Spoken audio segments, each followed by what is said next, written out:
గురూజీ 72 గంటల్లోనే ఫోన్లోని అద్భుతమైన జ్యోతిష్య పరిష్కారం చూపిస్తారు. నమ్మండి, నమ్మకపోండి, ఇది నిజం. శ్మశాన కాళి రుద్ర చౌడీదేవి ఆరాధకులు నంబర్ 1 వశీకరణ స్పెషలిస్ట్.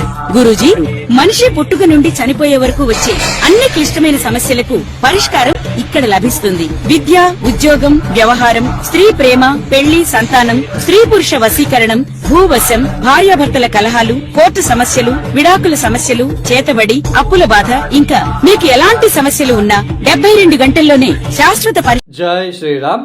నమస్కారం అండి. 2025 ఆగస్టు మాసంలో ద్వాదశ రాశి వాళ్ళ మాస ఫలితాంశాలు ఎలా ఉన్నాయో తెలుసుకుందాం. ముఖ్యంగా ఈ మాసంలో గ్రహ సంచారం తెలుసుకున్నట్లు కనుకైతే రాహు కుంభరాశిలో సంచారం, కేతు సింహరాశిలో సంచారం, శని వక్ర మార్గంలో మీన రాశిలో సంచారం చేస్తున్నారు, గురు భగవానుడు మిథున రాశిలో సంచారం, కుజుడు ఈ మాసమంతా కన్యా రాశిలో సంచారం, బుధుడు ఆగస్టు 11వ తేదీ వరకు మాత్రమే వక్రగతిలో సంచారం చేస్తూ ఆయన 11వ తేదీ తర్వాత వక్ర త్యాగం చేస్తున్నారు కర్కాటక రాశిలో. ఇక శుక్రుడు ఆగస్టు 20వ తేదీ వరకు ఆయన మిథునంలో సంచారం, తదుపరి కర్కాటక రాశిలో సంచారం చేయబోతున్నారు. ఇక సూర్య భగవానుడు ఆగస్టు 16వ తేదీ వరకు కర్కాటక రాశిలో సంచారం, తదుపరి సింహ రాశిలో సంచారాన్ని ప్రారంభం చేయబోతున్నారు. ఏదైతే ఈ కొన్ని గ్రహాల మార్పులు కావచ్చు, ఈ గ్రహ సంచారం వలన ఏ రాశుల వాళ్ళకి కొన్ని మార్పులు ఉంటాయి, ఏ విషయాల్లో జాగ్రత్తలు పాటించాలి, ఎలాంటి పరిహారాలు చేసుకుంటూ వెళ్ళాలి అని ఈ ఒక వీడియోలో తెలుసుకుంటూ వెళ్దాం. ముఖ్యంగా దానికన్నా ముందు చూడండి, ఫలానా రాశి వాళ్ళకి ఇలాంటి గోచార స్థితి ఏర్పడబోతున్నది, ఇలాంటి విషయాలలో హెచ్చరికలు తీసుకుంటూ వెళ్ళాలి, ఇలా కొన్ని పరిహారాలు చేసుకుంటూ వెళ్ళాలి అని అన్ని రాశుల వాళ్ళకి కలిపి చెప్పబోతున్నాం. అంటే ఇక్కడ ఎవరి వ్యక్తిగత జాతకం కూడా ఇక్కడ చెప్పట్లేదండి. గోచార పరిస్థితుల్లో ఇలాంటి పరిస్థితులు ఉన్నాయి, గోచారంలో స్థితిగతిలో ఇలాంటి ఒక సిచ్యుయేషన్స్ ఉన్నాయి, మీరు ఈ రాశి వాళ్ళు ఇలా ఉండాలి. ఈ రాశి వాళ్ళు అంటే లక్షల మంది ఉంటారు ఒక్కొక్క రాశి వాళ్ళు. రాశి ఇక్కడ రాశి అంటే ఏంటి తెలుసా అండి? రాశి ఫలితాంశాలు రాశి అంటే ఏంటి తెలుసా అండి? మీరు ఏదైనా ఒక ప్లానింగ్ చేసుకుంటారు అంటే మనస్సు, రాశి అంటే మనస్సు. మీ మనసులో అనుకుంటారు, మనసులో మనకి 1000 కళలు ఉంటాయి, మనసులో మనకి 1000 ఆశలు ఉంటాయి. ఆ ఒక ఆశలని మనం పూర్తి చేసుకుంటాం, దాన్ని దశాభుక్తి ద్వారా మనం తెలుసుకుంటాం.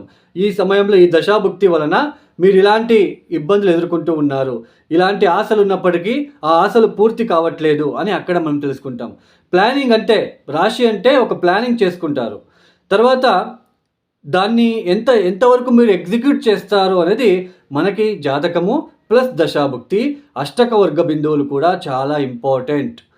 సో ఇది మనకి ఎందుకు చెప్తున్నానంటే చాలామందికి అర్థం కావట్లేదు, అందుకే అర్థం అవ్వాలనే ఉద్దేశంతో చెప్తున్నాను.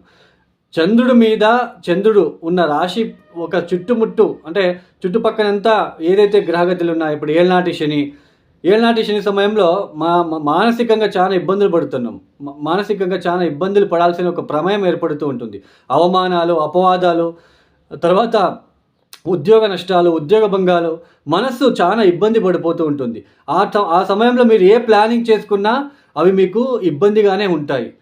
అది దశాభుక్తి కూడా మనం చూసుకుంటూ వెళ్ళాలి. అందుకే రాశి అంటే మనం ప్లానింగ్ చేసుకుంటాం, ఆ ప్లానింగ్ ఎంతవరకు ఎగ్జిక్యూట్ చేస్తామన్నది మనకి దశాభుక్తి మరియు మన వైయక్తిక జాతకం ఇంపార్టెంట్. ఇక ఎవరికైనా ఆస్ట్రాలజీ కన్సల్టేషన్ కావాలనుకున్న వాళ్ళు డిస్ప్లే అవుతున్న నెంబర్కి నేరుగా మీరు కాల్ చేయండి. ఏ జ్యోతిష్కుడి దగ్గర ప్రాబ్లం చెప్పుకోరాదు, మీరు just date of birth, timings ఇవి మాత్రమే ఇవ్వాలి.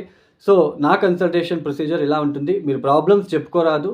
సో నేనే ఎక్స్ప్లెయిన్ చేస్తాను ఏ ప్రాబ్లంలో మీరు ఉన్నారు, ఎప్పటి నుంచి మీకు బాగవుతుంది, ఏ విషయాల్లో మీరు ఇబ్బందులు ఎక్కువ పడుతూ వస్తున్నారు, తర్వాత ఏ పరిహారాలు మీరు చేసుకుంటూ వెళ్ళాలి, ఆ పరిహారాలు మీరు చేసుకుంటారో లేదో అని కూడా మనం అక్కడ తెలుసుకుంటాం. అంటే మీరు చాలా దశాభుక్తి బాగాలేకపోతే పరిహారాలు చేసుకోలేరు మీరు, సో అలాంటివి కూడా మీకు తెలుస్తుంది. తర్వాత ఏదైనా క్వశ్చన్స్ ఉన్న అడగవచ్చు. ఇది నా కన్సల్టేషన్ ప్రొసీజర్, డిస్ప్లే అవుతున్న నెంబర్కి నేరుగా కాల్ చేయండి. ఇక ఒక రాశి గురించి మనము తెలుసుకుంటూ వెళ్దాం. 2025 ఆగస్టు మాసంలో మీనరాశి వాళ్ళకి ఎలాంటి ఫలితాలు రాబోతున్నాయో తెలుసుకుందాం. ఈ మీనరాశి వాళ్ళకి ఆల్రెడీ జన్మశని జరుగుతున్నది, ఆల్రెడీ చాలా ఇబ్బందులు పడుతున్నారు. ఉద్యోగం చేసే చోటు, ఇంట్లో ఒత్తిడిలు ఎదుర్కొంటున్నారు. మీ కమ్యూనికేషన్ దెబ్బతినడము, మిమ్మల్ని అవమానించడము, మీకు అపవాదాలు, మీ పైన అపవాదాలు రావడము, ఇలాంటివన్నీ అంటే నా తప్పు లేకుండా చాలా నేను ఇబ్బంది పడుతున్నాను అనే ఒక ఫీలింగ్ అనేది ఉంటుంది. తల్లితో విభేదాలు లాంటిది, ఇలాంటివన్నీ ఎక్కువగా ఉంటాయి. నెగిటివ్ థాట్స్ ఎక్కువ, చెడు ఆలోచనలు పెరిగిపోతూ ఉంటాయి. ఎప్పుడు పడుకోవాలి, లేజినెస్, డైలీ రొటీన్ లైఫ్లో కొన్ని అనుకోని మార్పులు చేసుకోవడము, ఇవన్నీ కూడా చూసుకుంటూ వస్తున్నారు. పైగా గురుబలం లేదు, పైగా కుజుడు కూడా మీకు ఇన్ని రోజులు చాలా ఇబ్బంది పెట్టాడు. అంటే జూన్ జూలై మాసంలో కాదు, మీకు మే వరకు కూడా కుజుడు చాలా బలహీన పడి ఉండడము, ఇలా గురుబలం లేకుండా ఉండడము, ఇవన్నీ కూడా మీకు కొన్ని ఇబ్బందిగా మీకు మారి చాలా నెగిటివ్గా మీకు ఎన్వైరన్మెంట్ అనేది క్రియేట్ అయ్యి ఉంటుంది. అయితే ఈ ఒక మాసంలో మనకి కాస్తలో కాస్త శుక్ర బుధుల ఒక సహాయం మీకు అందుతుంది అని అర్థం.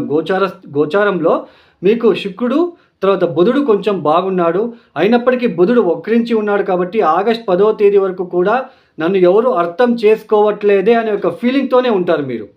ఆగస్ట్ 10, 11వ తేదీ వరకు నన్ను ఎవరు అర్థం చేసుకోవట్లేదు, నన్ను విడిచిపెట్టి వెళ్ళిపోతున్నారు, నా ఫ్రెండ్స్తో విభేదాలు, తర్వాత భార్యాభర్తల మధ్య ఎక్కువ కలహాలు క్రియేట్ అవ్వడానికి అవకాశాలు ఉంటాయండి.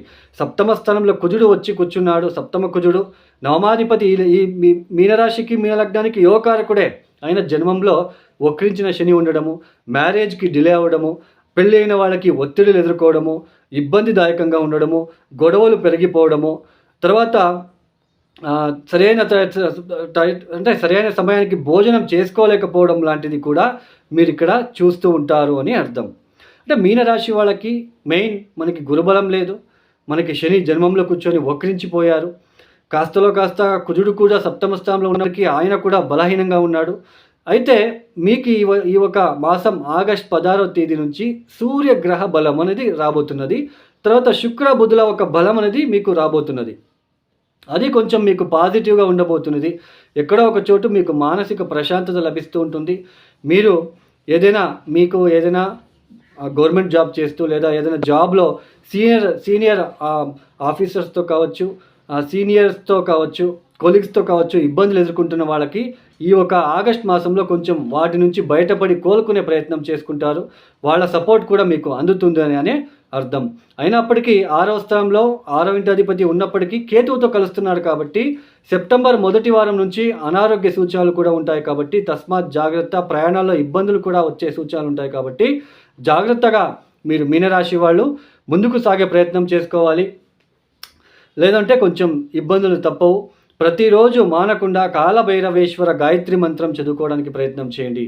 తప్పనిసరిగా ప్రతిరోజు సాయంత్రం పూట నువ్వుల ఒత్తులని శివాలయంలో వెలిగించడానికి ప్రయత్నం చేయండి. అక్కడే కూర్చొని ఓం నమః శివాయ ఈ శివపంచాక్షరి మంత్రం కనీసం 1108 సార్లు చదువుకోవడానికి ప్రయత్నం చేసుకోండి. తర్వాత ముఖ్యంగా ఈ మీనరాశి వాళ్ళకి ఈ ఒక మాసంలో ఏదైనా మార్పు జరగడానికి అవకాశాలు ఉంటాయండి. గృహ మార్పిడి కావచ్చు, ఉద్యోగ బదిలీలు కావచ్చు, జరిగే సూచనలు ఉంటాయి. సో వీళ్ళు ఏం చేసుకోవాలి అంటే ప్రతిరోజు కూడా శ్రీరామ నామ జపం చేసుకోవడానికి ప్రయత్నం చేసుకోండి. తర్వాత తప్పనిసరిగా మీరు చేసుకోవాల్సిందల్లా ఏంటి అంటే చేయాల్సిందల్లా ఎర్లీ మార్నింగ్ లేవడము, 5 కల్లా లేచి కూర్చోండి. అప్పుడే ఈ శని నుంచి నెగిటివ్ ఇంపాక్ట్ తగ్గుతుంది. ప్రతిరోజు కాలభైరవేశ్వరుని చదువుకోండి. కాలభైరవేశ్వర గాయత్రి మంత్రం మానకండి. బూడిద గుమ్మడికాయ దీపాన్ని పెట్టడము, ఇవన్నీ చేసుకుంటూ వెళ్తే ఖచ్చితంగా మీకు మరింత మంచి ఫలితాలు రాబోతున్నాయి. ఈ యొక్క వీడియో మీకు నచ్చితే లైక్ చేయండి, షేర్ చేయండి, సబ్స్క్రైబ్ చేసుకోండి. సర్వే జనో సుఖినో భవంతు. ధన్యవాదములు. జై శ్రీరామ్.